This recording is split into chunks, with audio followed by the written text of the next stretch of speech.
Hello and welcome to the old Bill with Baer workshop. My name is Pat Baer. I'm here to build a model kit and hang out with all of you. I'm going to go ahead and, I'm going to get silly with it. I'm going to throw the Bear Cave, the Lego, and the Site the Emote in chat. And if you are currently a subscriber, you can reply with those emotes. If you're not a subscriber, you can say hi or use other people's emotes or both those things. Or you could just, lurk. Just be a lurker and hang out and not say anything in chat. You got options. And we appreciate those options. Thank you for choosing the Bill with Bear Workshop. Ghost Valve is here. Hello, Ghost Valve, throwing in one of the two emotes. Lastbrook throwing in the emotes. Appreciate that. While we're hanging out in the hangout zone, aka the intro portion of the stream, let's just get into it. Hey, Aristovan, welcome. I pre-ordered a model kit over at Premium Bandai because they just put up stuff literally at the time of this 6 minutes ago. And right at 9 p.m. I went in there to get the Master Grade 100 Gundam Heavy Arms Custom from Endless Waltz. I have never built the Master Grade 1/100 scale of this. I have built the 1/100 high grade of this. Did it actually on this very channel, but never actually built the Master Grade of it. $62 plus shipping and tax is expensive. That is an expensive kit for a Master Grade. But the thing you gotta realize is that this kit on like Amazon or various Japanese sites, eBay. Hey Jam, welcome. If you went through a third party, you might spend $170 on this kit. This kit is pricey. It dropped a little bit in price because the Engol, which was like the Premium Bandai like weird based on the manga, came out, and that became like the hot heavy arms item. But this kit, surprised that it isn't a regular release. Last work. So it's this one has never been a regular release. The Heavy Arms and the Nadaku, which is the Shenlong Altron third version, those Master Grades have never been, and the Tall Geese 3 Master Grade eventually got an official, like, real big release. But those were like, you could get the 1/100 scale high grade, so they didn't put the Master Grade out for everybody. And the Sandrock Endless Waltz 1/100 is also one that is just not a thing you can just get. It has a lot of guns. You're totally right, Aristofan. It's got a lot of guns. It loses the wrist knife. The wrist knife is beautiful, and we miss a wrist knife. That's a handsome heavy arms. It totally is. Look, I love the red coloring, but I also love this blue with blue accents. I think it's fantastic. It has the double guns, and you can put double guns on there, so you can just walk around without that. If you may remember that the heavy arms upgrade, because it never had like the Death Sight Hell upgrade, but it did have an upgrade. It got like a double barrel at one point. EW is Endless Waltz version. Yes, John. So this is the Endless Waltz version. That's why it's both futuristic and looks older, because the Endless Waltz OVA/movie, the designs of those kits made the ones that got an overhaul looked like older than the ones from the TV show, which is it was a choice. I was kind of thinking of getting the Hazel, but $76 for a high grade is a lot. That is a lot. So $62 for a Master Grade, unfortunately, isn't a lot. Master Grades, like, first of all, there aren't a lot of new Master Grades, but that is a lot. But I've always wanted to build this kit in Master Grade form. I love the heavy arms. Victory 2 Assault Buster, indeed. Like, you can see why it's expensive, but I don't think it's that cool. Agreed, Lashbrook. So I'm very happy to get this because I do think this is fantastic. Look at that. Just look at it. Just so many guns. So many guns, so many weapons. I wish it had dual knives. I know, oh, that pose is great. I know why it doesn't have dual knives, but I wish it did have dual knives because I do miss the wrist blade knife. Hey, what's up, Harold? So this is the kit I purchased. I spent a lot of money on it. It's coming. Also, I'm getting it in July, so that's great. I've got a bunch of stuff coming. We'll just like can I? You can kind of see. I just want to go back. No. Okay. I want to see what else is up for pre-order. That we'll take a look at some of the stuff. Look, this was a no-brainer. I was like hemming and hawing about a couple things. The Master Grade Victory 2 Assault Buster is very cool. To me, that is not $84 cool. Version Ka is not $84 cool. That's just my opinion. It is super dope looking. I do like it. But also, I've built this kit. I built a different version of the Victory before. So, it's not $84 cool, in my opinion. I'll just open a couple of these up and we'll just kind of look through them. The Sandrock I was talking about, we'll look at that. I've built the high grade of the Sandrock, which I don't love. Sandrock is my least favorite wing kit. So let's just look at some of the other stuff that I was like thinking about. We got to talk about. There's perfect grade stuff, but that's not my bag. Where is this real grade's kind of cool. That's previous. Yeah, they got a mission pack stuff. That's never my jam. $76. Yeah, we'll look at the Hazel. I mean, it's a lot of high grade, but okay. I saw the Gaio Gaigar on pre-order somewhere. This is wildly expensive. Yes, very much. That Master Grade Shin Musa looks rad as hell, but I don't know if I want to make it look good as that. Indeed. Is that the one with the giant hands? First let's talk about the RE100 Lindworm. First off, I know this is older. I can't remember when this came out because they're not making RE100s anymore. So this is weird to see because they're doing full mechanics that are basically the RE100 again. So this is an RE100 I haven't built. I like the RE100, but this kit doesn't really do it for me. $64 for an RE100 doesn't feel terrible, but I've built a version of something similar to this kit before. It doesn't really do it for me. Now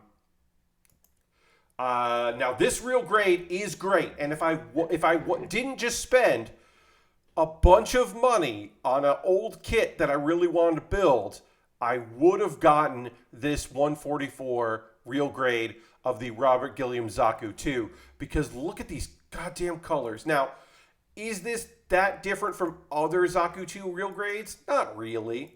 Wait, okay, there we go. I mean, it's just a really great color. That's the thing. The colors are beautiful. I've built this real grade before, so I didn't feel like this was something I needed to get. Now, if I happen to be in a store and I saw this and it was like, okay price, I'd probably fucking pick that shit up. But, I'm going to put my tweet out there. I'm just going to retweet my tweet, see if we can get a few more friends to join us tonight. We'll see what happens. So this one looks great. And then this is the Sandrock Master Grade that you got. I've built on the stream, the high grade of this, the 1/100 high grade, which was still expensive to get. I like the coloring of this more. The cloth in practice isn't great, but I think that in concept the cloth is really good. I like a cape. I like a cloak. I like a cloth piece. Yeah, I mean, like, but overall, it's a better version of a kit I don't like. So, this to me is not worth $62. If I was a completionist, this was the last Master Grade 1/100 that I had to get, maybe, but probably not. And then look at this. Look at the Hazel. Here's the thing. It's $76 for a 144 scale kit. That is a lot of money, but it's a mech wearing an exosuit, and it's got a weapon that's bigger than the height of the kit in the exosuit, and it is in fucking incredible. It's in fucking incredible. It's not fucking incredible. It's in fucking incredible. My mistake was correct. Just the arm is the size of the.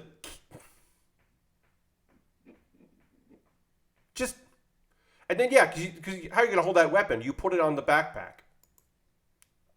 Look at those giant hands. They're giant hands that are being controlled by the regular hands. Gigantic arm unit. Yes, Lashbrook. That's what I'm saying. Like, I could see myself spending, shipping, and handling, and tax on this, and spending almost $100 for this kit. I get it. Somebody else is picking this kit up, and this was their no-brainer, and it rules. But I can't justify it. But it is goddamn beautiful. So weird. I love it so much. But it's not for me. Needs a lot of handling. Yes, Ghost Valve. Yes, you gotta hand. This thing needs a lot of handling. And I imagine the sticker situation in this is not great either. But also it's coming out in July, which is nice. It's so cool. This Hazel rules. The TR1 Hazel. It's beautiful. I didn't get it. Like I said, didn't pick it up. Let's go over to Bandai, see what's going on here. Real quick, let's just see if there's anything else that I wanted to like point out that look cool.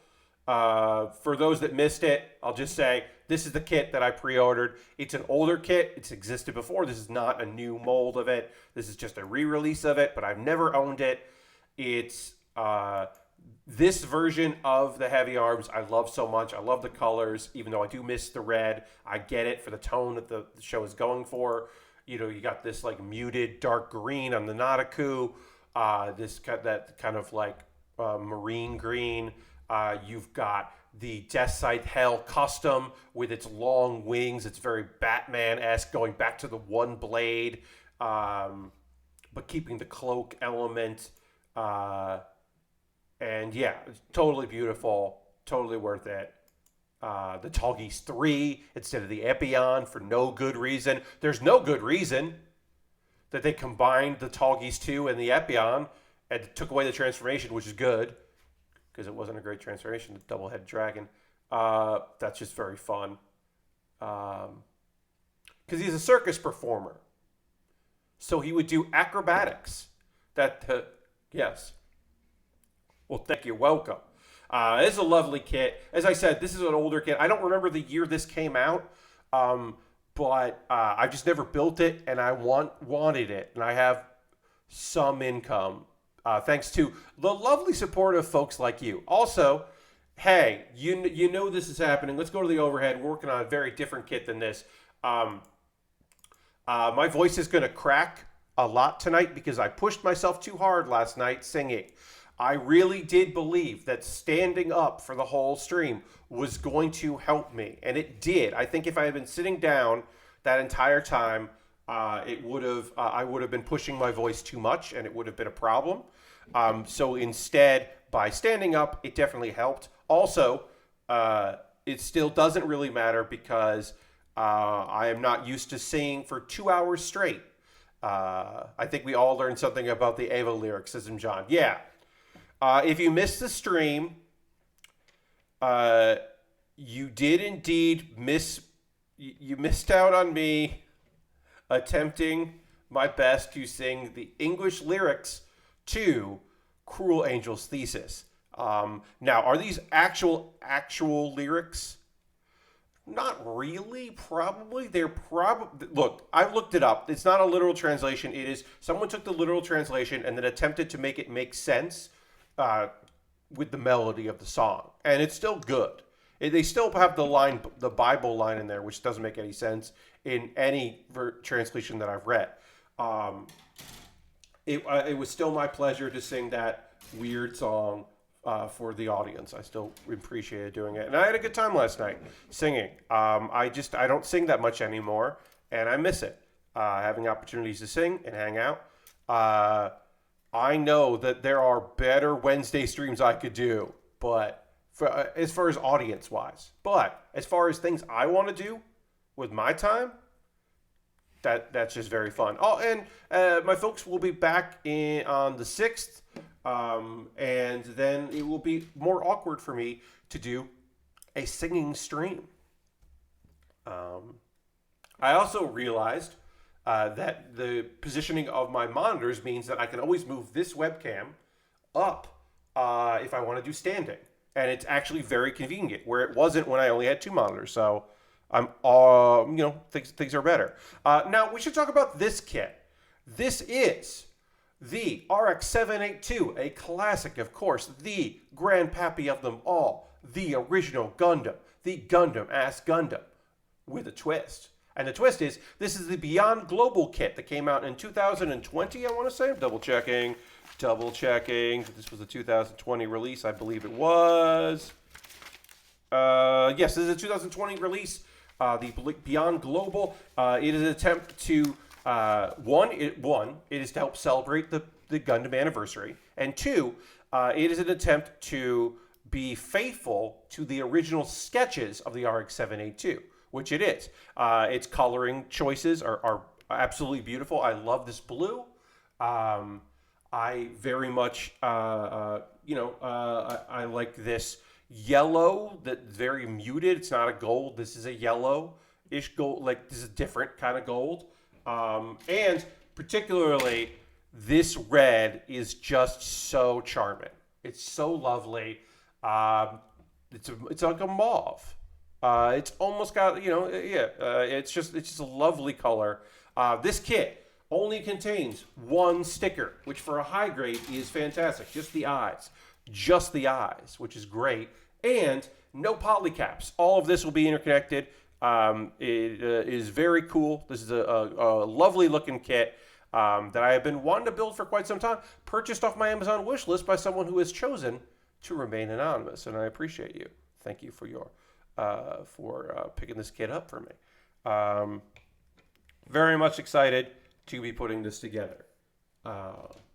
And of course, as always, excited to hang out with all of you. Like I said, I was very happy to do that karaoke stream last night, mixing things up, trying things. I've done it once before, but it was fun to experiment with doing that. And doing a standing stream. Certainly for model kit building, it doesn't make sense. The last time I stood up for a stream was when I built my last computer, because I did that on stream. But I also had a tripod at my house that was like a full-size regular tripod, so it was easy to put that together to do that stream. But yeah, that was the last time that I streamed standing up outside of like panels that have been streamed. Yeah, so it's been a hot minute since I did that. Well, but again, very happy to do something and have a good time. Let's see. Things we can chat about tonight. Tonight's dinner that I prepared for myself was another successful attempt at pan-fried chicken. I recommend it if you don't mind. If you've got if you have a seasoned cast iron skillet, you should be doing that all the time anyway, because it's even quicker than if you're doing it in just a metal pan. As long as you're okay with having to really scrub a skillet, like if you got a good solo pad to do that, because it does require some cleanup because you are frying flour in oil. Very easy to do though, and I'm genuinely annoyed that I haven't been doing it more often, especially when it's just me, because it is easy to do. Look. Oh yeah, we live by our cast iron. Yeah, my cast iron. Hey, weirdly enough, I didn't want to ship my cast iron down here or fly with it, so that's still in storage in New York. My parents do not have a cast iron skillet, which I do regret that they do not, but have not. I've not tried to convince them they need one. If they wanted to talk to me about it, we would talk about it, but we haven't chatted about it. So. I ended up with some chicken breasts that were pretty thin. And of course, you just pound them out if you want to get them thinner anyway. But they're pretty thin, which is perfect for pan frying. Because you're just drying it out with a paper towel. A couple paper towels or if you want to wash a rag or whatever because you're touching raw chicken. Pat out. Your chicken gets room temperature. Then you're going to get flour. You're going to salt and pepper for seasoning, You want to make sure that you're going to add in Italian seasoning, some kind of seasoning, paprika perhaps, which is a fun turn of phrase. Maybe you want to use cayenne pepper or chili powder if you're feeling like that's how you want to do it. You don't need a lot, but whatever. I use Italian seasoning and also some of my everything bagel seasoning because that's just got garlic and onion powder and a bunch of other things in it. And so I knew that would be good because we were out of onion powder in this goddamn house, which I didn't realize. And yeah, you put those two things together. You're going to throw in, dredge. You're going to dredge in the flour. In a pan, you want to use a neutral oil. I highly recommend a neutral. I'm using vegetable oil because that's what we had in this house. Something like extra virgin olive oil, I wouldn't recommend for this particular process. Canola oil, vegetable oil, that kind of thing. Just something real like mild. Get thin layer of oil. You don't need a lot. You're not like deep frying, so you don't have to go bonkers with it. But yeah, just get a little bit to do that, and then 4 minutes on each side. Watch out for oil like bubbling up. Getting your chicken room temperature helps out a lot. For whatever you're doing, don't take meat out of the fridge and immediately put it in a pan that you have been preheated. Let your meats come to room temperature. Don't shock, especially a wet, like a watery meat, because that's how you're getting oil jumping out of your pan onto your hand or your foot or whatever in your face. That's how you're gonna get that oil hopping. So just let your meats come to room temperature. You'll thank me later.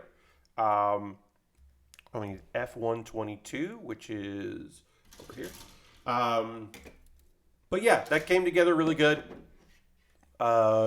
Use photo on my Twitter if you want to look at the chicken that I baked potato. The most annoying thing about a baked potato is remembering you've got to put that baked potato in. I've been eating a lot of French fries lately, so I was trying to have some baked potato, and I set an alarm on my phone to remind me to go and turn on the toaster oven so that I could heat up my potato.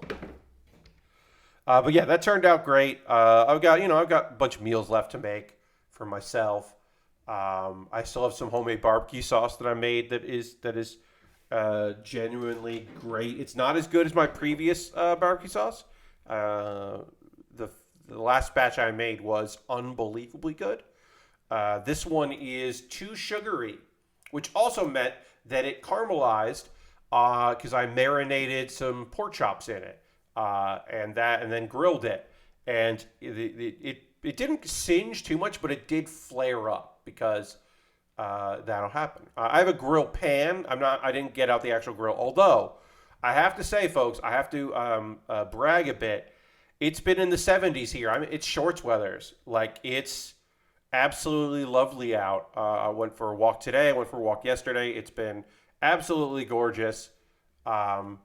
And so I could have grilled outside, and I probably I want to, but I don't want to go through all. Like, I'm only cooking for myself, so I don't want to go through all of that just for me. But I have been tempted to go out and grill, and maybe just like grill a bunch of beets and then keep them in the fridge. But I have been very tempted to just go out there by myself, just do it. But it's probably for the best that I don't, and I wait. Because it might be a waste of charcoal. Ugh. And then I also don't smell like charcoal, which is nice. That's a benefit. So we're getting the chest and the waist and the backpack done. We're doing the backpack before we do the head, which is so weird. That's such a weird thing to do. Like that we're going to get the backpack done and like the waist. Like, it makes sense to do the waist on a kit like this, but it's still just like, oh yeah, we're doing all this shit, and then we'll panel line it, and then we'll build the head. But usually it's chest, head, and then throughout there. What the? Get out of here. Hold on. This got a thing that I gotta tweak. Why am I getting... Erg. Sorry. Got recommended. I got a little pop-up going like, hey, you should check out this thread. And it's like, no. I thought I set those settings so you don't do that. You know, some of my notifications are still showing up even though I've told this computer I do not want those notifications. Lastbrook says, we set a record yesterday for biggest temperature change. We dropped 56 degrees in a 24-hour period. Hey, Lastbrook, that fucking sucks. Holy shit, that sucks a lot. Like, that's fucking awful. Fuck. Like, I don't have anything fun to say about that. I'm very sorry. That just like wrecks people's like whole fucking day. This is gonna ruin people's ability to like breathe. That's awful. So this is so goddamn cool how this connects together. I'm so psyched about this. We're just gonna snap and swing. So we're gonna put that in there and then snap, swing, and snap. Boom. So good. So lovely looking. This kit comes together so cleanly. It's so nice. Again, we're going to wait till we get everything together and then panel line it. But this interlocked so neat, and the way the arms look here, it's so goddamn cool. Oh, it's just so great. But Lastbrook, yeah. We went from a high of 80 to the 30s. Yeah, that's not good. That's bad. That'll just wreck somebody's like whole shit. Like that just ruins people's like ability to handle like vast temperature changes like that, like equilibrium. Not equilibrium. Not equilibrium. That's the wrong word for this. I don't know. That's just gonna ruin like I can't imagine the barometric pressure that just like the change in that does to people. Like that's just rough. We had a day here in the beginning of February where it went from like 50, it went from like the low 60s to like the low 30s one day to the other, and that really did mess with me. Particularly, I can't talk about other people. I can just talk about myself in that case. That really did fuck with me. We're going to panel line this first just because it can get a little complicated to do this piece I have found in general for model kits. So we're going to use the black marker for this. But yeah, that is a huge temperature change and sucks. Yeah, it's been just lovely around here. I've been trying to think if I'm going to do any like silly food stuff before my folks come back. I'm definitely going to do nachos again because I love making nachos, and I have thought about doing street tacos because instead of nachos, because my folks are a hard shell. We're a hard shell house, and I am not a fan of that. I like a flour soft shell tortilla, like a taco. I like a soft shell taco. So I was thinking instead of doing nachos, because I mentioned this in the Nextlander Patreon thing. I was in the chat for that. And I happened to just say, if I want the crunch, I'll just make nachos. But I'm like, I'm going to look. I'm going to see in my grocery store, the Kroger that delivers, if they have what their soft shell tacos situation is. Because this is, look, there is a Latin X population here. There is a Latin population that they are here, but they cater to the very goddamn white American folks that live here and vacation here. So there's a very good Mexican place that I have gotten food from before, and they do soft shell tacos, but their soft shell tacos are corn because that is what people like. Oops, shit. I put this on. This needs to go on first. It needs to be under that. I got to pop this off. So we're going to see if I can pop this off first, which is my finger. Nope, we're going to get a tool. Let's see if we can pop this off without damaging anything. Come June, I will have the official part separator. Pre-ordered that. I believe I got that from... I had a little store credit on Gundam Planet. Got there. Okay, let's see. So if I open this up, can I get in here and get this off without it being a problem?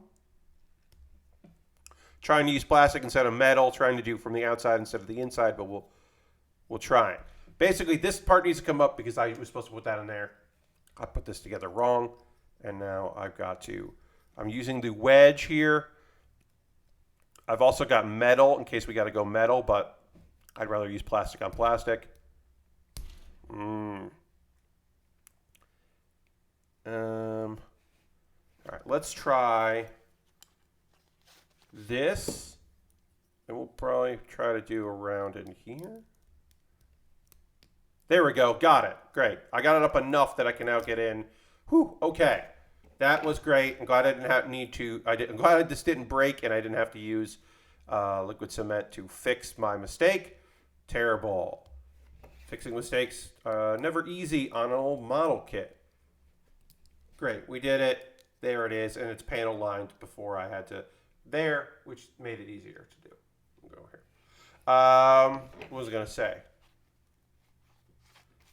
So yeah, I might do soft shell tacos. Might just do some street tacos.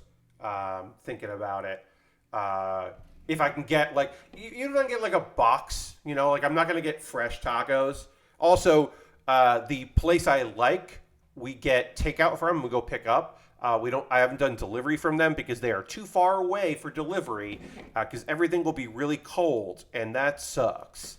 So I don't want to do that because especially with delivery, you're going to spend quite a bit of money and then get a product that you are unhappy with. And so no thanks.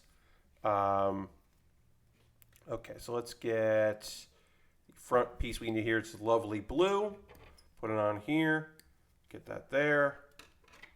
And put this together. And then we got to do the backpack. Let's panel line this and then do the backpack just to get this looking sharp as hell.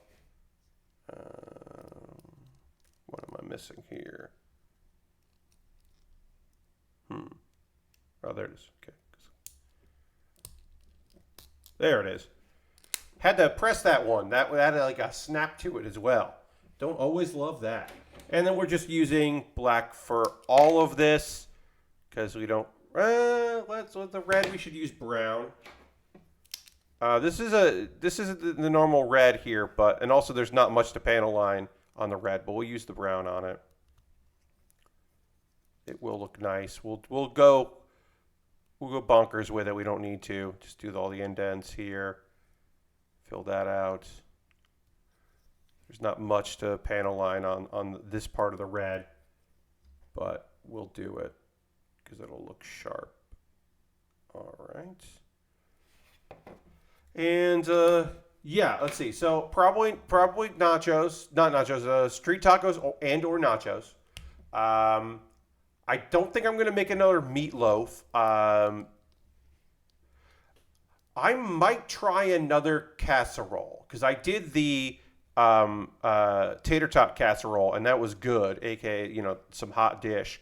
So I could see myself also doing something like that again.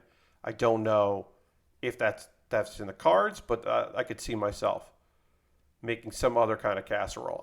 I don't know.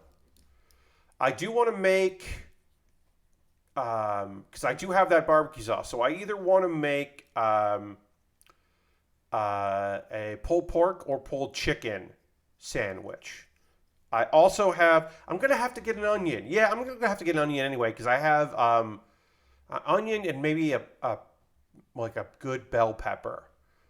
So because I do have steak. I got some shredded steak that it was on sale, and so I just froze it.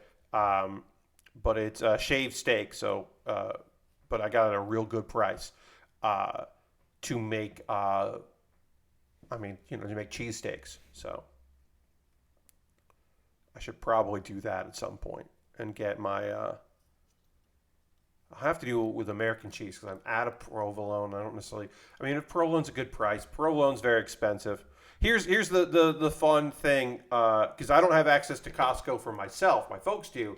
We get our provolone at Costco because it is very cheap there. And you get a lot of it. That's a go-to. But I am out of provolone. I don't know if I'm going to buy any. I'll see what it's looking like at the store. Yeah, I just do food, grocery delivery. Um, and I try to stick to like 1 day a week getting delivery because it's just so expensive right now to do that. Um, and I have food. I have plenty of food, so I'm trying to be good about that. Uh, I also have to like get some staples that I don't care about, but my folks do. I'll have to get that kind of like when they're coming back, so that they don't have to rush to the grocery store. But it's like stuff that I'm like, whatever. I'm not worried about that. I don't know. Their kind of butter, the soda my mom likes, that kind of stuff. Just stuff that I haven't worried about. So this backpack, no separate rockets. These like they're built-in boosters here, which is kind of fun. And then this backpack snaps together nice and easy. And then we will put on the beam sabers. We do have beams for these sabers? Sometimes when you're doing odd RX-78-2s, they don't have the beams. They just have the sabers. So I do appreciate that this one does have both sabers. We'll panel line those before we put them on there, and then put it all together. But yeah, I don't know. I don't think I'm going to do anything like real silly with any food stuff right now that I can think of. I don't know. Getting a little boring. I'm kind of bored with just being the person that has to do all the cooking. Like I do my fair share of cooking in this house, but my mom also really enjoys cooking, so I certainly didn't want to take that away from her. But yeah, I'm getting sick of being the person in charge. I am also in the mood for Chinese food, so I'm probably going to get Chinese food sometime. The problem is I keep wanting to get like food, like I keep wanting to get like on Friday. That's when I want takeout, and that's a bad or delivery, and that's not good. I should be doing that on like a Wednesday, not on a Friday. So I think I'm actually going to wait for Saturday, which might actually be a little better. So I won't get delivery tomorrow, but I do want Chinese food. Let's see.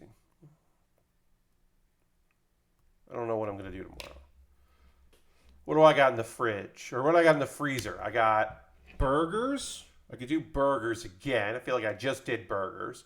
I got burgers.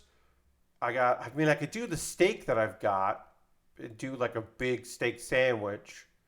But I don't have the onions and the peppers that I want for that. So I don't think I'm going to do that. I've got pasta again. Just did pasta. Pork, I just did. Chicken, I did literally tonight. I guess maybe I will get Chinese food tomorrow and just order early, knowing that like it's going to take a while to get here. I might just do that because I am when I'm thinking about what I have in my freezer right now. I don't want any of it. I've got sausage. I've got pork chops, I've got chicken, I've got hamburgers. And I don't want any of those things that I just listed, and the steak as well, but I don't want that yet. So yeah, I guess hey friends, I just worked it out for myself while talking to you. Thank you for listening to me figure out that I'm ordering Chinese food for dinner tomorrow. I'm going to get boneless barbecued spare ribs. And fried rice, and I'll also while I'm ordering, because hey look, I'm paying for the delivery, right? I'm spending the money. I might as well get my money's worth there while I'm doing it. I'll get wonton soup that will be my lunch for Saturday, because I'll just throw that and let it cool down, throw it in the fridge, and then I'll have some wonton soup for lunch. I think that is my plan, and maybe there'll be leftovers, but probably not. Sounds better than what I have in my freezer. Yeah, I mean, like I just know what's in there. I also have chorizo, but that's my dad's, and I don't want it. So we got the beam sabers here. We're gonna you can see how they look attached. We're gonna put them in their hangout spot here on the backpack. The classic position for them, their go-to spot, and then we will put those here. I mean, look, I'm glad I have a lot of options. I I guess I need to have a salad for lunch because I got a lot of lettuce. Maybe I'll do a small salad. I got a lot of baby spinach. I'll do a small salad and like a half sandwich. Yeah, for lunch tomorrow. Maybe I'll do that. I don't know, folks. I don't know. I wish this kit came with a bazooka. Why don't RX-78-2s that are high grades come with the bazooka? Why do they only come with the rifle and the shield and a beam saber if you're lucky? Why don't these kits come with the bazooka? It's a classic weapon for this kit. Rude. It's not personal. I know they're not doing it to be mean to me, but it feels like an attack. They don't give you the bazooka on the high grade. I would like it if they did. That's my hot take of the day. It would be cool if they did. All right, let me check out what's something real quick here just to see how we're doing on deal notifications. Okay, we're good. More people care about that. Yeah, hey, here's a public service announcement for Nintendo Switch owners. If you own or were thinking about getting the N64 version of Wind Waker, the water temple level has been fixed. They put the fog back in. So I guess there's other stuff coming on there, but that's the big one. Fog works. So if that was keeping you from continuing your playthrough, now you got some knowledge for yourself. We're about to apply the only sticker on this kit. In a moment, we'll put the face on, then do that. Let's see, other things we can talk about. I mean, so Cesaro is no longer a WWE superstar. He had his deal expired, and they did not renew. He did not renew. They did not come to terms between the two parties. Apparently, both parties were interested, but it did not work out. And they knew this for quite some time, which is why you have not seen Cesaro do much of anything, including win. It probably explains why there was a little period there where Cesaro had a title shot, was working with Seth Rollins, was doing some cool shit. Was probably hey, if you sign again for lower than what you may think you're worth, we might be able to do some shit. But it also makes sense why we haven't seen him, because it doesn't make any sense for that. Look, a lot of people are going to AEW. I don't know for sure if he's going to be one of them. I think he definitely should. I don't know what his work visa status is like. He was in the United States for quite some time on the independent scenes, so I imagine that it's not a situation like Bronson Reed, Jonah, where he quickly had to sign with somebody in order to stay in the country, because Cesaro was in Chikara and PWG and did a bunch of indie stuff. So I believe that, he taught, I guess they could have paid, he taught at the Wrestle Factory in Philly. I guess he could have been paid under the table, and didn't actually. It's possible. I don't know. I don't know how those deals were made there. But he is incredibly talented, and he would be great in AEW. I don't know if he's going to end up there.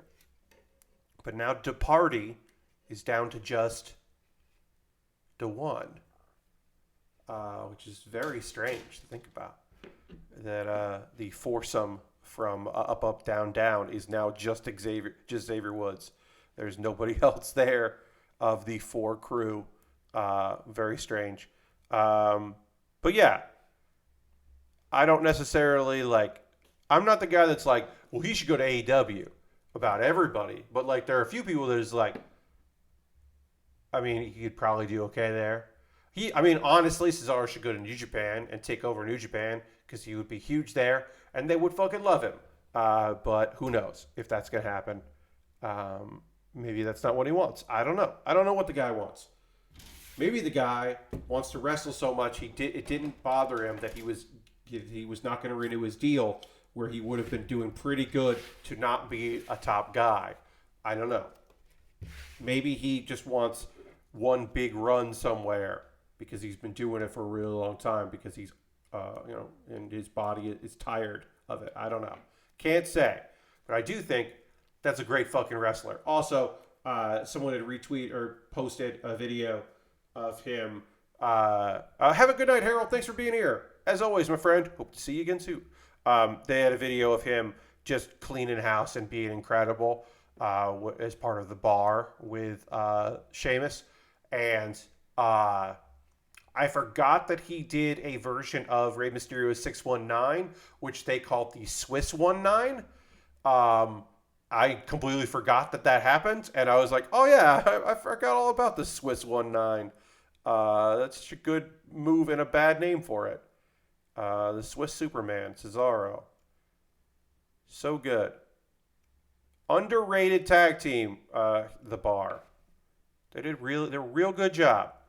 Now because Cesaro was a face, and you gotta understand, Sheamus was a heel, and they were competing against one another, and then they started tagging, and at first Cesaro brought Sheamus over on to be a good guy, and it was a reluctant good guy, and they were hanging out with Bailey for no apparent reason, but like the three of them, and it was like, I don't know, that's kind of fun, because like Bailey would egg on, Cesaro would egg on like Sheamus to like have a good time and smile and be fun. And then they turned heel. And then we got to see Cesaro be a heel, which is good. Any Cesaro is good. Face Cesaro is good. Heel Cesaro is good. He's just a fucking great wrestler, and speaks so many languages, and can tell a story in the ring and work really hard and lift, and he's just so impressive. He could just pick people up who are way bigger than him, and it's not a fucking problem, and it's believable and looks so good, and it's just like, goddamn.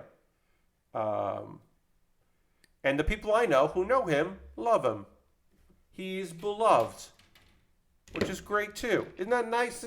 Look, the people I like as wrestlers don't have to be good people. It's great when they are. They don't have to be the best people. It's decent people. That's certainly appreciated. But they don't have to be like saints. But he apparently is just a kick-ass dude that everybody likes. And so that's nice. It's nice when nice people are nice. We're going to panel line this first before we put the front components on, because it'll be easier to panel line without this in the way. So we'll just do that now. So that's the wrestle talk for the night. I don't have I don't have anything else to say. MJF's promo this week was real good. I watched it today. MJF being the sad, you meant so much to me babyface in a feud with CM Punk is exactly what I want, because I want CM Punk to be a heel, because I don't like this, like, I'm back CM Punk. So I'd much rather be this, like, you went away and we're mad that you did deal, because MJF can go heel anytime and it'll work, but I'd rather see him be a face in this feud, because I'd rather see Punk be a heel. But I don't think we're going to really get that. I think we're just going to get weird babyface promos from both of them. And that's fine. I don't know. Yeah, I guess that's my wrestle talk for the day. Okay.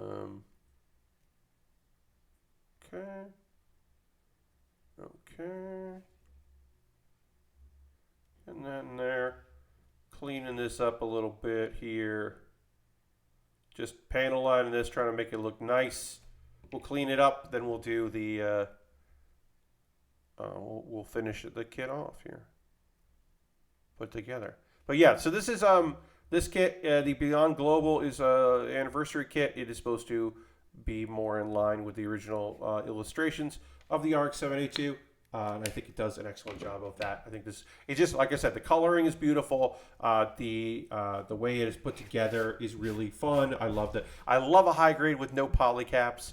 I just think that is so nice. because even though it's like a kit that I think like is between $25 and $30 depending on where you get it, which you know, I wish it was a little cheaper, but whatever. What are you gonna do these days? I think that it is certainly a kit that I could recommend to people that were looking to, you know, they've done Spencer grades, now they're trying to get into some high grades. I think this is a beautiful looking kit to build something that's a little different. It's still gonna have that wow factor because it does have a wow factor. Great, we'll put that there.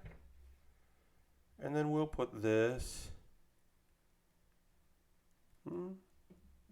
here.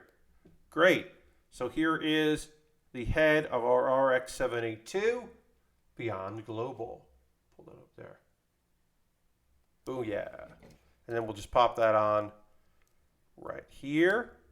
All right, we've already done the head and the chest of this kit. This kit is coming along swimmingly. Now we're going to do the arms, which we do almost totally together at the same time, and then we just have to do like a couple components. We can do a lot of it at the same time there.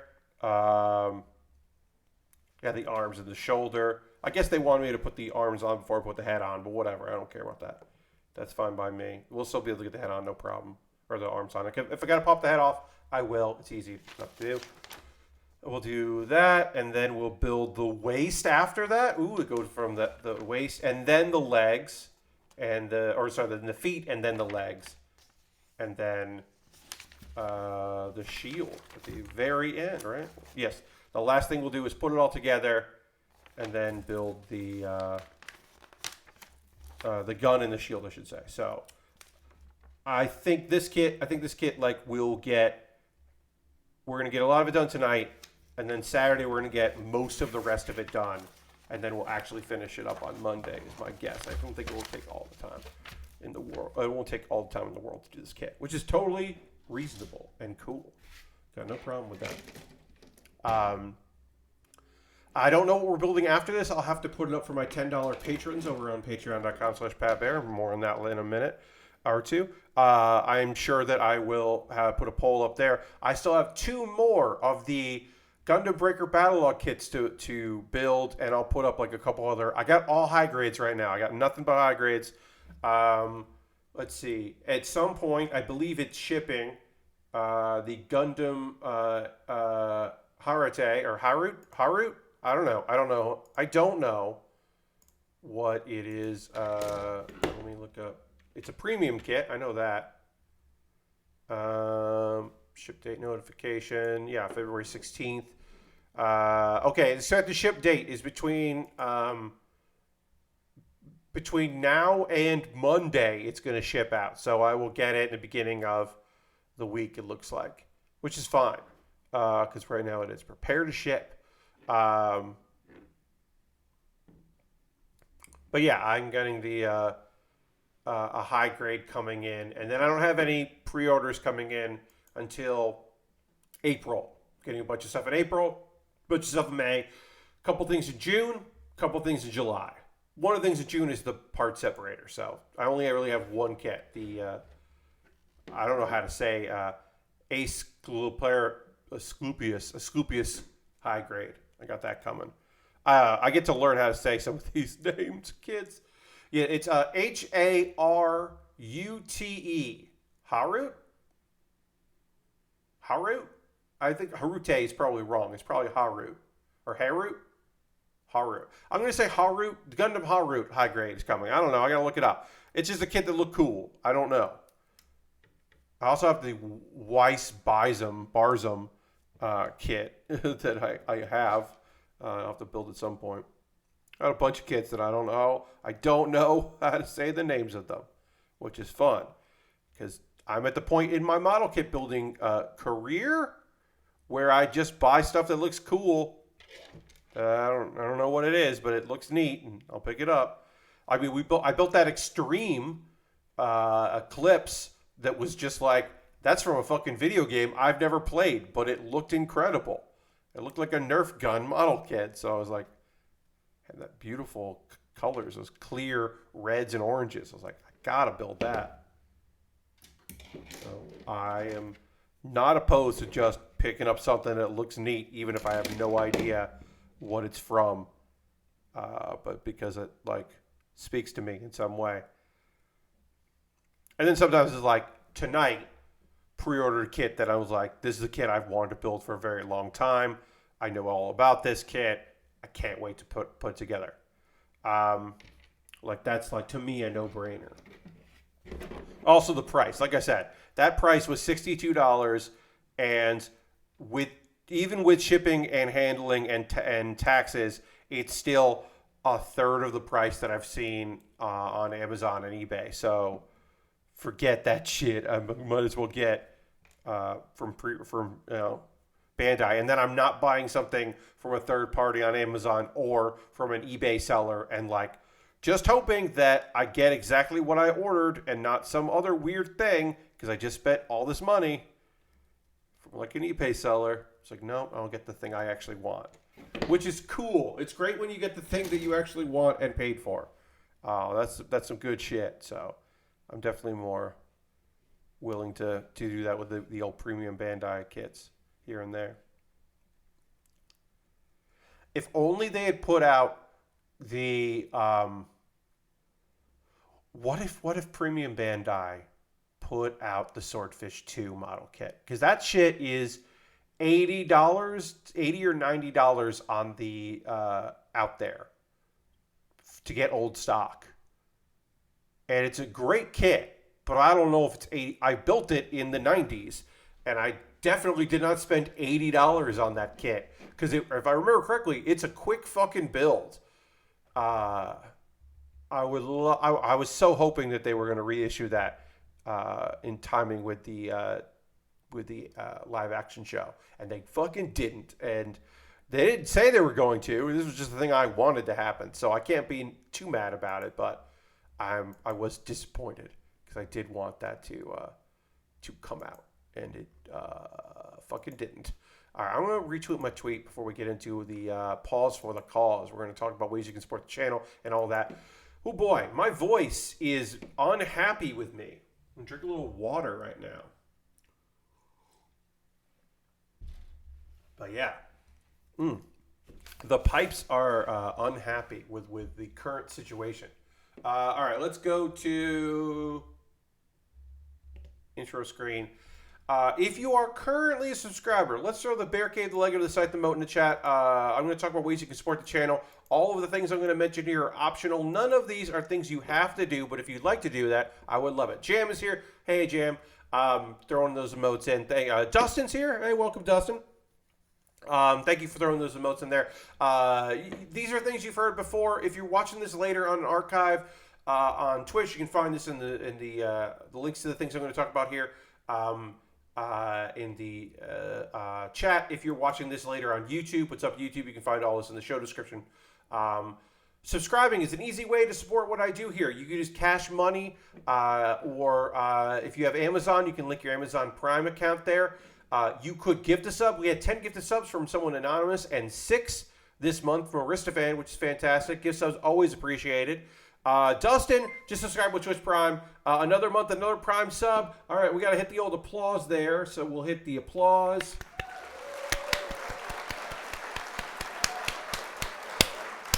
Dustin, that's the full year. That's 12 months. Throw the Bear Cave Lego Set the Mode, everybody in there. Dustin, thank you so much. That is so fun that you were able to renew that on the stream. Always nice. Thank you for subscribing for a fucking year. That's awesome. Appreciate it very much. Thanks for sticking around with the old Bill with Bear. But yeah, obviously that's the easiest way to support what I do here, but there are other options. We'll go through those pretty quick and we'll get back to building. Look, we're going to get back to building, but I got to promote my shit. I got to talk to you about ways and tell you about things and do those things. Patreon.com/PatBear. $1, $3, $5, $10 tiers. Different ways to support what I do here with money.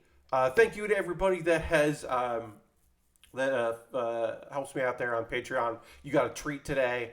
I put out a video on my Discord and also my Patreon as a thank you to people that check me out there. And it'll be on the regular probably tomorrow. I just want to give it out like early as like a fun, like, hey, want to see me sing this thing? from last night, since there's no real archive other than that. You had to be there. Anyway, other ways to support what I do. Hey, I got a YouTube channel, and of course you can subscribe to my YouTube for free. But if you wanted to support me for $2 a month over there, you could become a member, and you get my Wednesday videos a day early. And you would have gotten a beautiful little Do You Remember that I'm going to plug coming up very soon. You would have gotten that on Tuesday instead of Wednesday, and that one is a good one. I did a pretty damn good job with that one. Talking about Nehemiah Persoff. We'll talk about more of that in a second. Anyway, we got those direct donations. Let's say you don't want to support me on a monthly basis. You're just like, Pat, this is not something I can do right now, or it's not something I want to do right now. I get that. What about a one-time donation through PayPal or through Coffee? Oops, I did the wrong thing. I put YouTube back up in there. So we'll do this again. Oops, goofed it up. There we go. Monies. Anything I make through direct donations, through Patreon, through YouTube, through Twitch, goes into a fund where I buy model kits. The next kit I'll be building will be something from that. The fact that I was able to buy the heavy arms today is because thanks to folks like y'all that support me financially. That I was able to justify the cost of that. Because, let's be real, I'm going to build that kit for like 15 people. And that's fine because y'all are so supportive, and I appreciate it very much. I genuinely do. These streams are very important to me for a number of reasons, and I appreciate y'all hanging out for it. Now, the kit I'm currently building, the Beyond Global, is from my Amazon wish list. And you could, instead of me building something from my backlog, the thing I build next could be something that you decide I should build next. Because if you buy something from my wish list, it jumps the queue. I put the Super Bike up here. It's a Lego kit that's $16. It's a 3-in-1, and one of them is like a hover bike, and that looked cool. But I got some Lego sets, some pre-ordered stuff, high grades, master grades, inexpensive kits, incredibly expensive kits.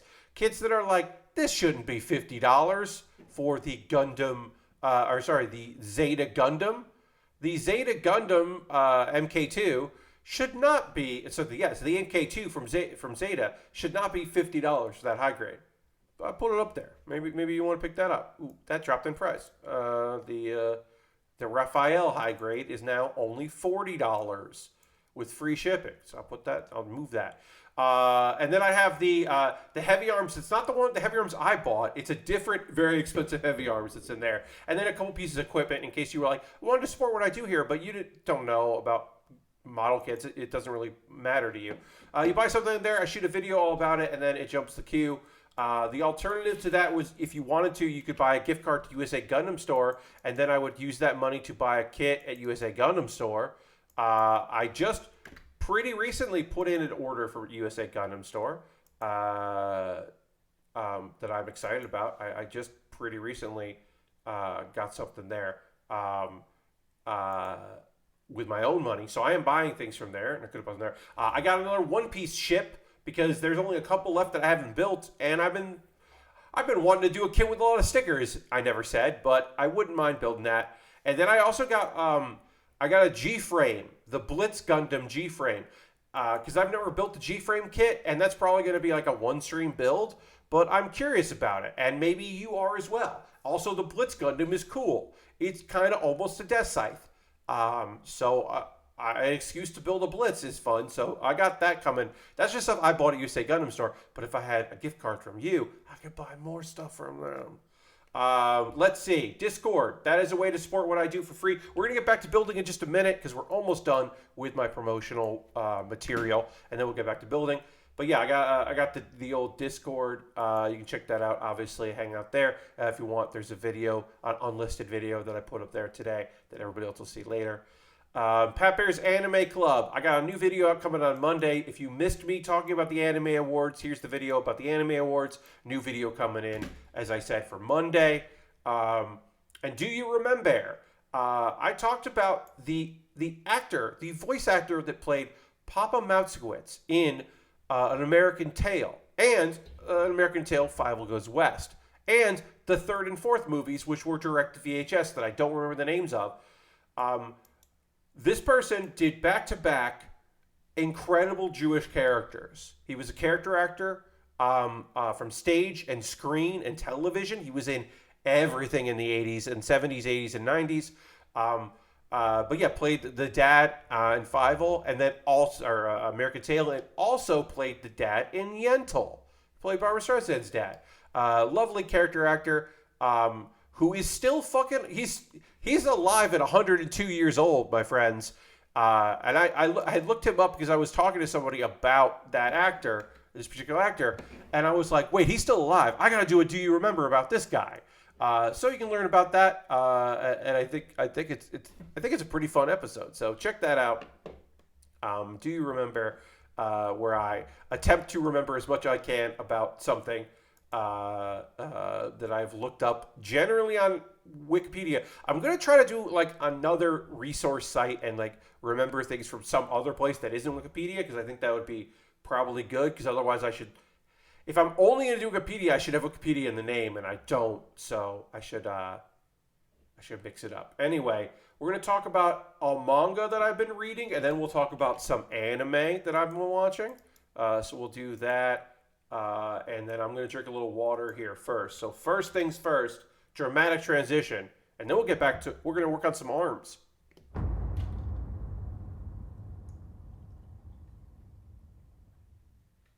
Dramatic. I still haven't found the dramatic sound that I used previously. I gotta find that shit. Also, what if I took down the brightness on this monitor? I bet if I took the brightness down on the third monitor, it would make me less look like I'm being lit by three monitors. I'm not doing that now, but I'm writing it. I'm writing in my Bill Wilbert Google Doc. Third monitor too bright.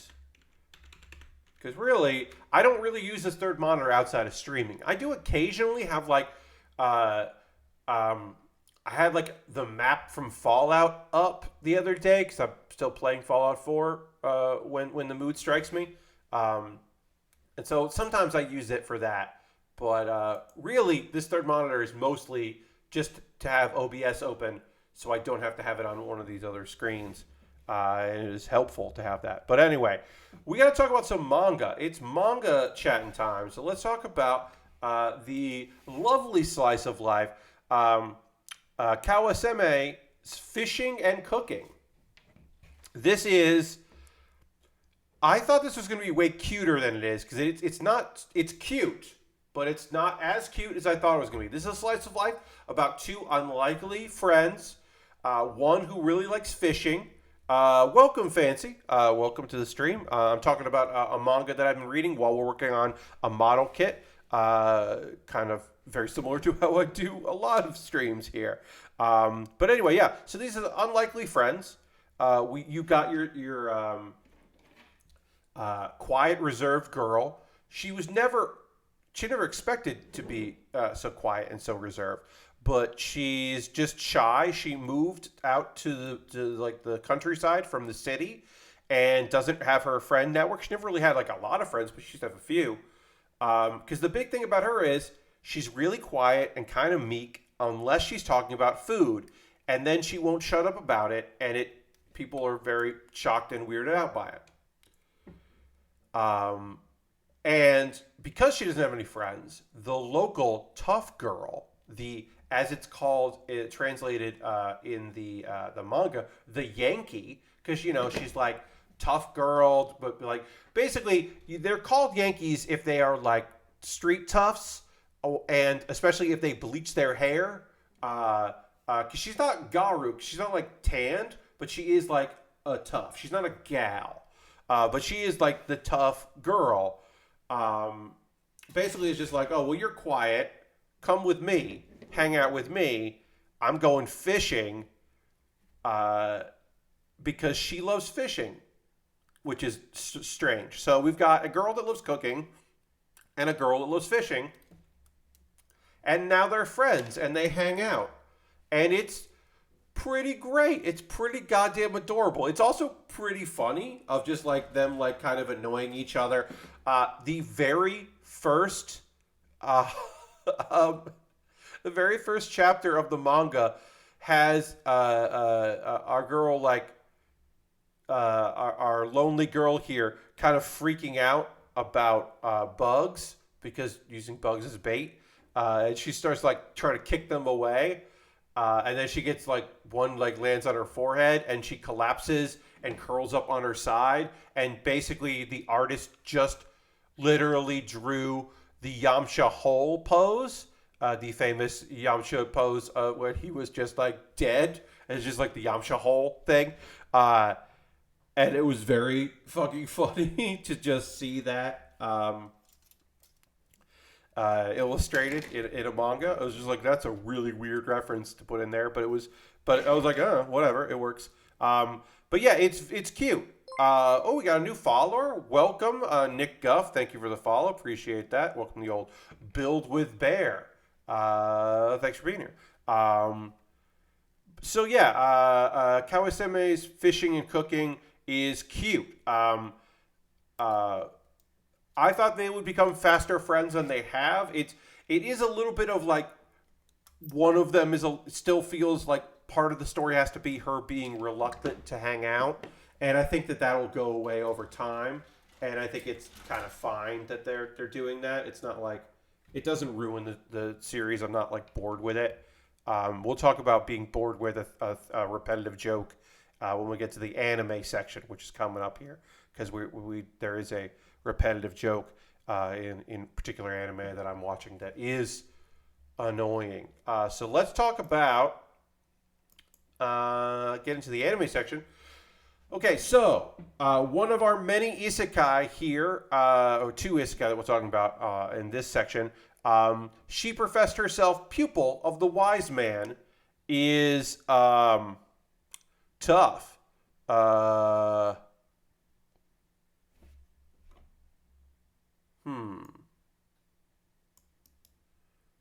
Okay. All right. Well, hold on one second here.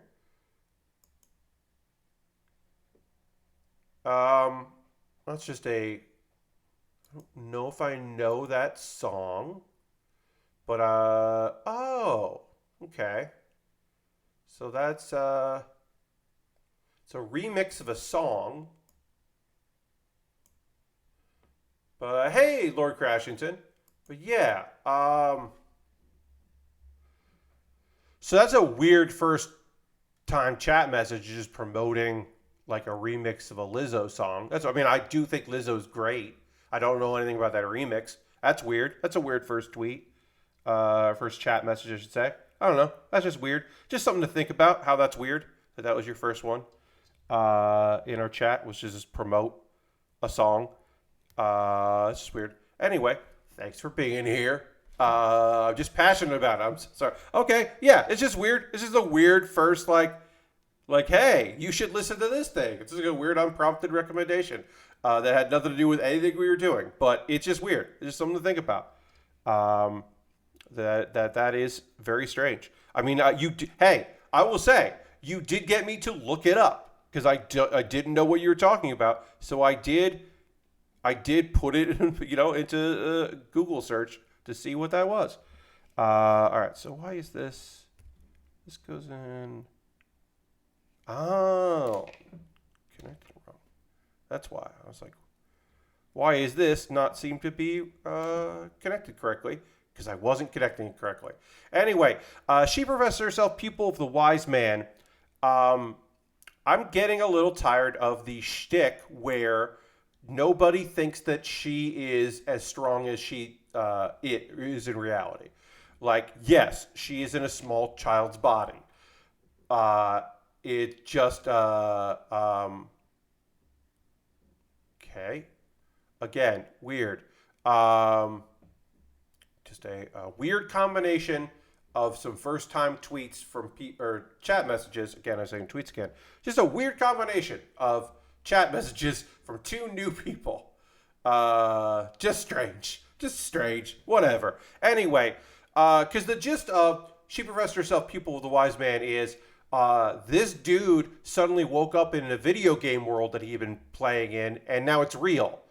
And now he is in the avatar body of his character, which is a small young lady. And it's weird. But also in this future world, even though she is the pupil of, she says she's pupil of her former character, who everyone acknowledges to be like the ultimate badass magician, like mage. It's very weird because he was a summoner, now she is a summoner, and everyone's just like, oh yeah, summoners, they're no big deal. And it's just like, well, that's contradictory. And as I'm saying, it's contradictory that everyone regales this one particular person as being awesome, but the kind of magic he did now is out of favor. And so that's a little strange. Because, and do they get proven wrong constantly? Of course they do. I think the minor characters in the show are good, and that helps. Here's the actual real big thing. Beyond me just being like kind of tired of the shtick of it, a lot of the summons are done in CGI that don't mesh well with the digital animation of the rest of the show. I'm a stickler for that. It is a deal breaker in many instances for me when the art is that way, when it's just like, because sometimes I understand, like, it's a TV show. You got to spend the money. I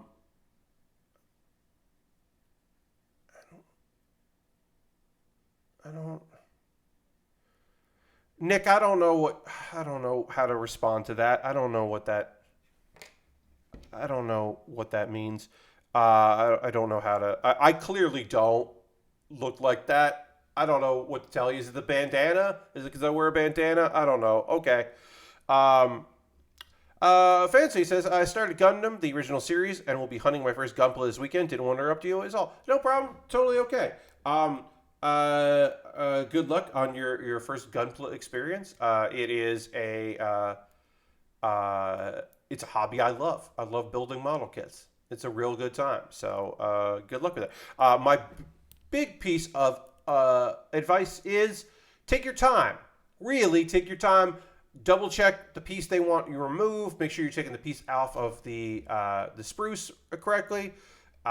Really do like a test fit before you really start putting pressure to clamp pieces down, because it's hard to take pieces apart if you're like, oh no, I missed a step. Like, it's hard. It's hard to undo mistakes in Gunpla. So good luck to you. Anyway,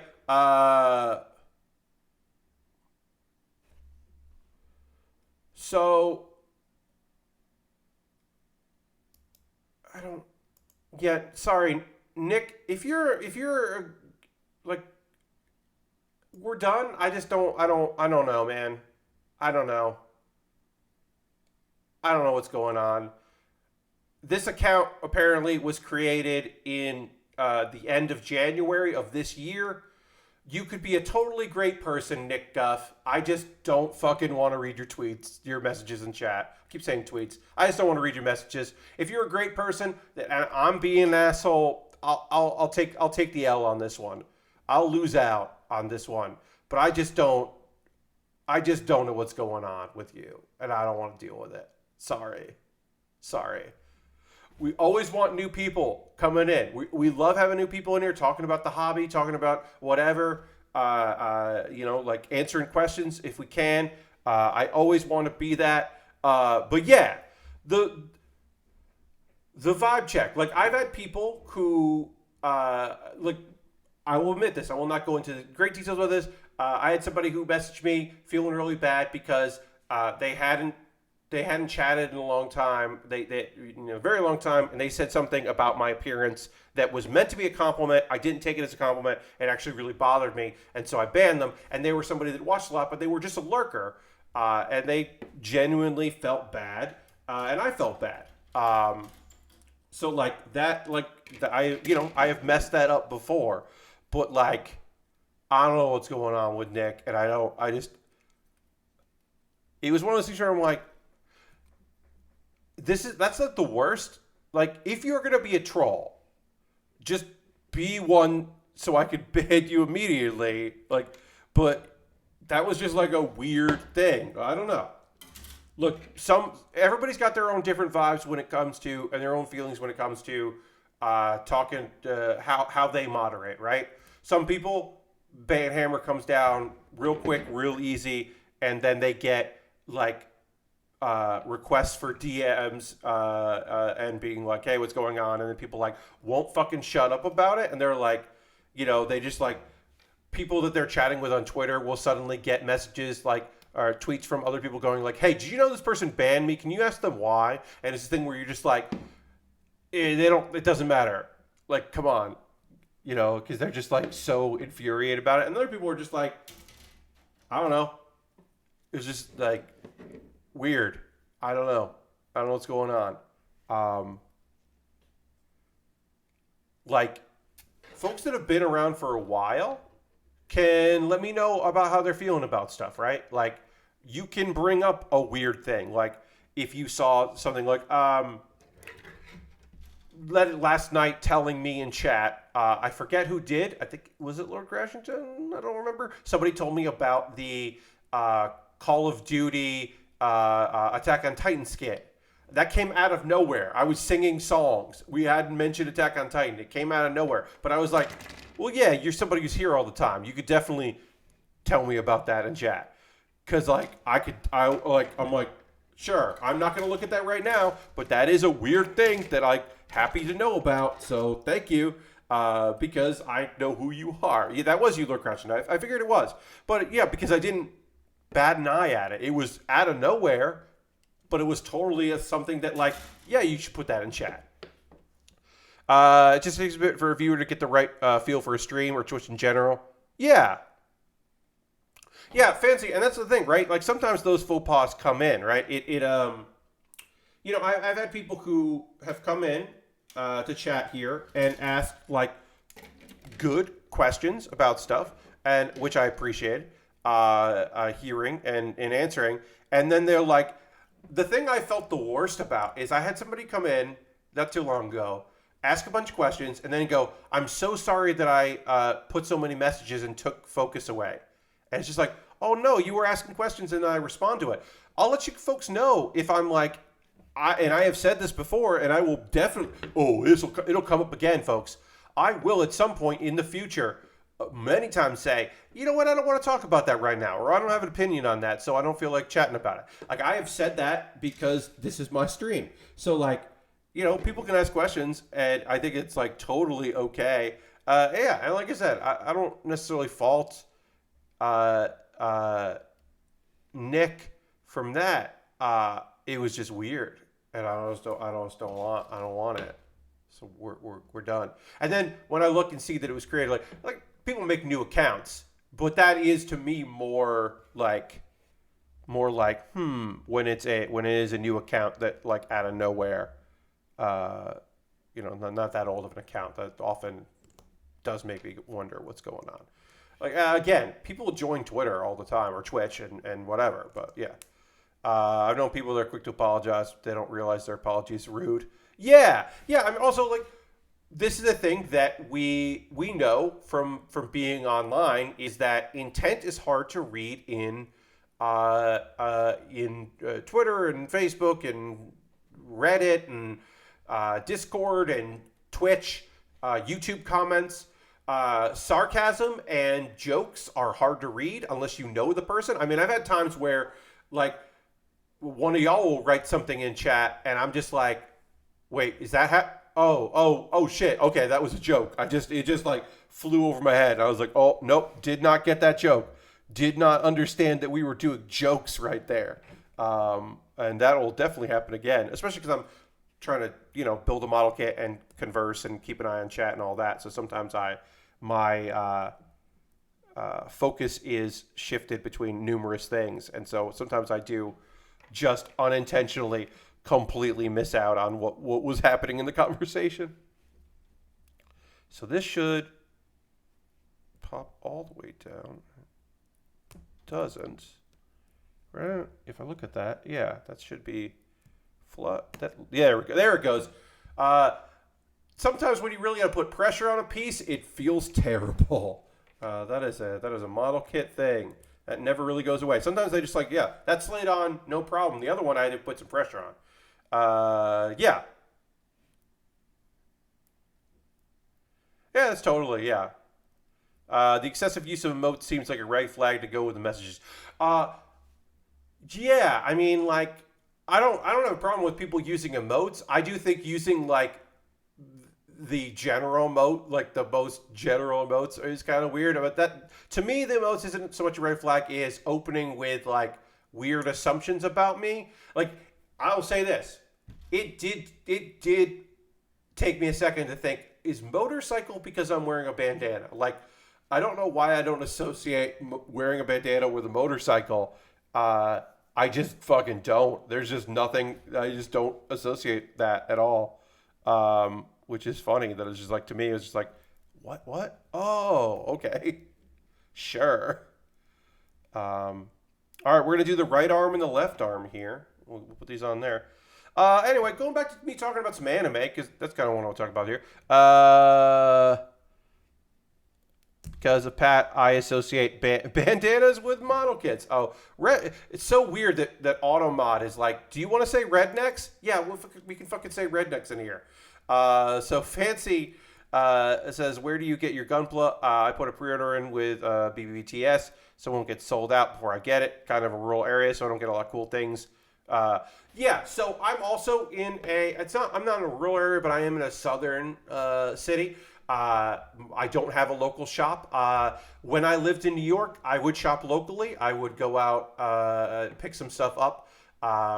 I mostly buy stuff on Amazon because it is the most convenient. I've been buying stuff on Target because they started selling stuff there, and so that's nice. I always recommend either shopping locally if you can, especially if they will order stuff for you if you want something in particular, or going and buying stuff from Gundam Planet or USA Gundam Store. Those are both. Gundam Planet's a pretty big business. USA Gundam Store is family run, which I do think is neat. But those are, your bigger shippers who are not like Amazon or Target or like a big chain like that. They're still like, you could still probably feel a little bit better going from a store like that, even though, they do a mean business. Yes. Target. Yeah, no, so Target is new. They kind of newly got into the game. The anime Gundam Breaker Battle Log, they in the United States, Target had the exclusive for those kits for a small period of time. So they just started getting into it, but I've gotten a few things from there. Yeah. GameStop tried to get really into model kits, and it was actually great when they were like, everything is on sale. We'll mail it to you from your local GameStop. That was actually pretty good because I got a few things on sale from them. But yeah, they went pretty hard on model kits, but they eventually kind of tapered off on that. But yeah, just look for it. I did want to go back and just real quick talk about the other anime stuff that I wanted to chat about here. So we'll just do exclamation point anime. Bring that back up. Oh yeah, because I had forgotten. Barnes & Noble usually has some stuff. Yeah, Barnes & Noble will often have things as well. Totally. Real quick, in the Land of Leadale is the same kind of isekai of a character wakes up. Our main character wakes up and they are in a fantasy world that is based on the video game they were in. In this one, we're getting more information about the fact that there are other players. That's actually pretty unique. Generally, this kind of thing, when they do this in a different world anime, is the main character wakes up and they're just like, yeah, now the world that was a video game to them is now real. It is rare that is that there are multiple people that has happened to, and that is the case in this one. And it looks like she's in a unique position where our main character passed away, and then is now in the world. The other characters, we get the sense they didn't die, or at least they don't think they died. So I don't know if they were summoned. We haven't. I wish there had been a follow-up about that, but they're exploring some stuff about the game world that I've been appreciating. So I don't know. I've been appreciating that they're attempting to do something a little different with the series, which is cool because, like I said, it is. I don't know. It's pretty great, and the animation's good. I think the characters are fine. I don't know. The annoying prince that was in a couple episodes hasn't been there in a while, and that's been fucking great because I was really afraid that he was going to be a regular, and I just didn't want to deal with that. All right, so we got a few different hands here. We're gonna do we'll do the rifle hands in one, and then we'll do just the hold a weapon in the other, the gun arm hands. But we'll do the rifle hand because that's better for the rifle when we eventually build that rifle. It'll look even better. Shield Hero, not a game. Yes, it's very MMO. Yes, totally. Yeah, I would say in the Land of Leadale is cute. It's got some good action and some fighting, but I think the story is fun. It's a nice mix of those things. Yeah, Overlord. I mean, Overlord is like tough because it really goes a dark road. Like that main character is a villain. Ainz Al Ghul is fucking like he is straight up like a bad dude, which is interesting to have in a game or to have in as your main character of your anime. Yeah, so I don't know. This one's a little more cute. It's not super cute though, because there's also like when she realizes that like, oh, I'm here because I died. Like she is actually affected by that, which you don't often see in these kind of characters. They're usually like for whatever reason just being like, oh, okay, well, this is my reality now. Guess I'll go hang out in a dungeon. And she's just like, oh wow, what the fuck happened? Oh shit. So I do appreciate that. And then the Genius Prince's Guide to Raising a Nation Out of Debt is like, I mean, talk about we got an unlikable main character. He's not a violent unlikable. He's a little violent, I guess. He does have his violence tendencies as well, but it is more. I mean, this is more of a dude who is. It's that weird combination where our dude Wayne is definitely an asshole with a heart of gold that wants people to not know about the heart of gold, so he's doing things his way, and it often is weird. I don't know. It is a difficult to describe all of the elements that go into that particular show. I think there's also like this is weird combination of there is a lesser race considered lesser. They're not obviously. But they just look like everybody else.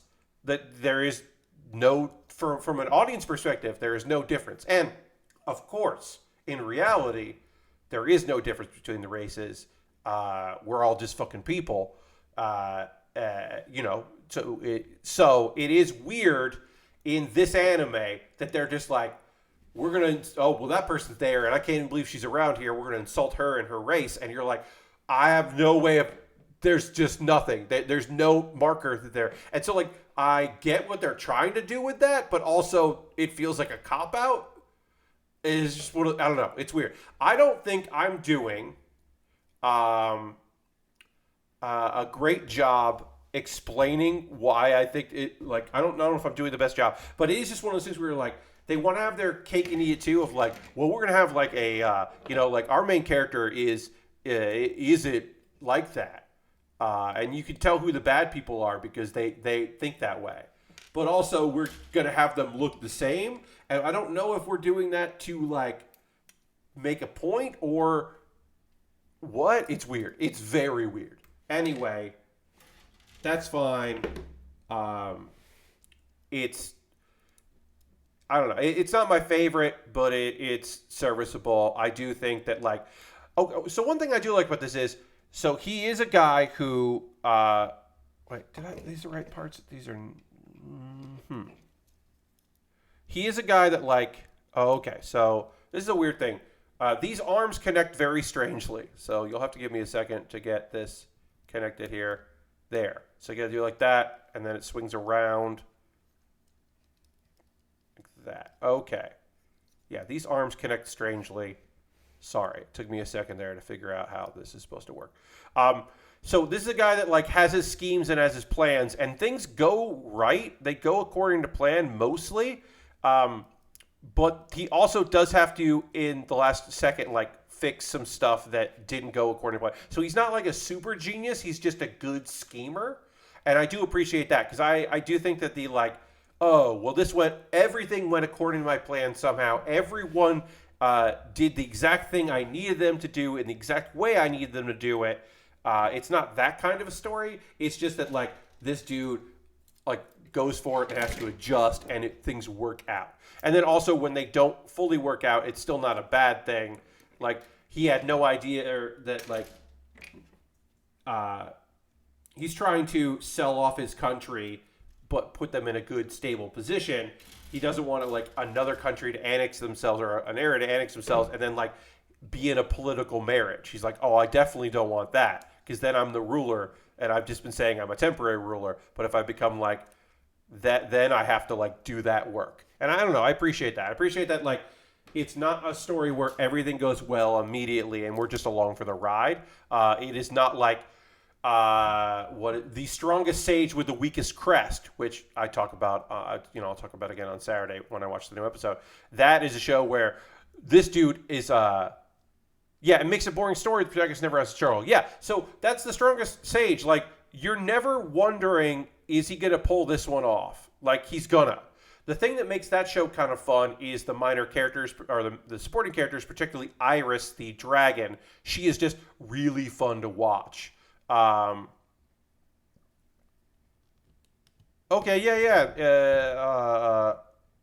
Alderman in the Sky is good. One where the pro is a genius and seems to always have a plan, but meets challenges and grows as well. Yes, you want to have some kind of challenges. You want to have some adversity. Sometimes the overpowered main character who doesn't worry about anything, like, it's a tough trope if there's nothing going on, which is why the fact that there is like a fun, this dragon who is posing as a human who has to like figure out how to not be too strong for everything. Like she picks up a sword and it just starts wobbling and waving when she moved her arm because she's like, what do you want me to do with this? Which I really appreciate. Iris is very fun and makes up for the fact that the main character, his only traits are he's incredibly strong, and he has a crush on someone, and that's like the two things for Maddie. And it's just like because he's never really had a chance in his previous life to like date anyone, so he's very unsure of himself. And it's like, all right, that is at least some kind of personality. No character growth is stale. Totally fancy. Yeah, it is very stale if we don't see the characters grow or change or do anything, have any kind of thing. So yeah, so there's a little bit. But also, it's animated really nicely, and like I said, there's some good supporting characters. Also, that show moves. He like goes through school. I mean, he leaves school, but he just like, he met his party. Okay, great. We met with the supporting cast. We're good. Okay, well, we did that. Oh no, there are demons. Oh, he beat the demons. Okay, all right, great. All right, well, the manga had like 4 chapters dedicated to him being a young person and dealing with his older brother being like shitty and weird. We're not going to deal with that at all. That's a flashback that we barely have any time for. Great, okay. He'll like reference the fact that his older brother like didn't like thought was full of himself, but we'll never see those scenes because we didn't do it in the show. It's like, okay, like it just moves. If you want to get to the action, that is definitely the show for you. If Faraway Paladin is a slow burn, then the Strongest Sage with the Weakest Crest is like a quick burn. That is a flare gun, basically. All right, we got some time left in the stream. We don't have a whole lot of time, but now would be a great time to hear from y'all. if you are currently playing Elden Ring, or if you're desperately waiting for it, if you're excited about that, let me know. If that's your whole goddamn weekend, you took tomorrow off so you can just play Elden Ring, or if you're just playing other video games, you're watching anything on YouTube or television, feel free to let me know. I had a very long conversation with a friend about. We got here. Oh, thank you for the follow. Appreciate that, Fancy. Lastbrick says, I'm playing Altair Sophie 2 tomorrow. Nice. That's what John says. Lord Crashin says, I did just play a couple hours of Elden Ring. Hell yeah. Yeah, so as always, I'm very fucking happy for you. That is not a game that I am currently myself interested in playing. Because I don't particularly enjoy Souls games. They're just not my style. Now, obviously, this fixes a lot of issues that some people have with Souls games, but not me. Because to me, the idea that like, oh, well, yeah, those games were really linear, and this one really opens things up, and you have like, well, if you have a problem going this way, you can go any number of other directions. I'm like, that's not what I dislike about it. So that doesn't necessarily mean anything for me. But it does seem fucking cool. Friends and I started a playthrough of Remnant from the Ashes recently. I think that's great to play as a group of 3. I've heard very good things about that as a multiplayer game. Yes, you are not the first person to extol the virtues of that as a co-op thing. Going through a water area before a dragon decided to swoop in, and I booked it out of there. Hell yeah. Sometimes the dragon just shows up. I work with RPG Maker and have some plugins for kind of those mechanics. Okay, not quite taking the plunge. Yeah. Yeah, I definitely need an indie title for me to sink like some hours in before Tunic comes out, because Tunic is coming out. I can't remember. I'm going to look this up right now. Tunic is coming out March 16th. So it's soon. It's not, immediate, but it is coming out soon. That I know is going to be my next big indie thing I'm going to be playing all the time. So like I know that is like I'm going to put some hours into Tunic. At this time, do not know if I'm getting a code for that. If I do get a code for that and I stream it, if I do get a code, I will stream it, because you're saying that. Indie title, what genre? Oh, so Tunic is called it was coined by Jeff Gerstmann as Zelda like a fox. You play a fox, and it is a exploration kind of like classic Zelda style. Open world exploration game that looks beautiful and cute. And I played a demo of it a couple of years ago and was charmed by it. So I am excited to pick that up. Vampire Survivors I bounced off of pretty quickly, but I do appreciate it. It is a weird game that I was happy I spent some time with, but I didn't end up loving. I never tried Cozy Grove. I should check Cozy Grove out. You're not wrong. But yeah, I'm really excited about Tunic. Again, if I do end up getting Tunic as a code, because I sometimes do get some indie titles as codes, especially ones that are put out by someone, by a company where one of the social media people for it, their community managers, is someone that I know. If I do, I will definitely tell you. I always do tell you when I get codes for things. As I said, not always, but occasionally I get them. And when I do, I will tell you. Yeah, I mean, Tunic is just great. I didn't know it was only $3, so maybe the 4th or 5th podcast I heard talk about it. Yes, Lord Crash did. I feel like games that are on like the Xbox like Game Pass thing, people talk about them and they're like, oh, it's on Game Pass. They don't like do like and it's also here for $4 or $10 or whatever. Like, I feel like the due diligence doesn't happen there when people talk about the price of games. Not that they have to talk about price of games, but it is nice when people talk about those things. Genuinely, I think it's helpful when people talk about the price of things when they're talking about those things. Do you see the new Power Wash Sim update is next Wednesday? Lord Crashington, I didn't see that it was next Wednesday. I knew that it was coming soon because they really started teasing it. Well, then I know what I'm playing next Wednesday, if that is accurate. Let me check out the old library here. Let's see. Okay. 0.8 Splash lands on next Wednesday, March 2nd, 2 p.m., which is 9 a.m. Eastern. Okay, so I know what I'm playing. I didn't see that update. Lord Crashington, thank you very much for telling me that update was there, because I did not see that, and that's great.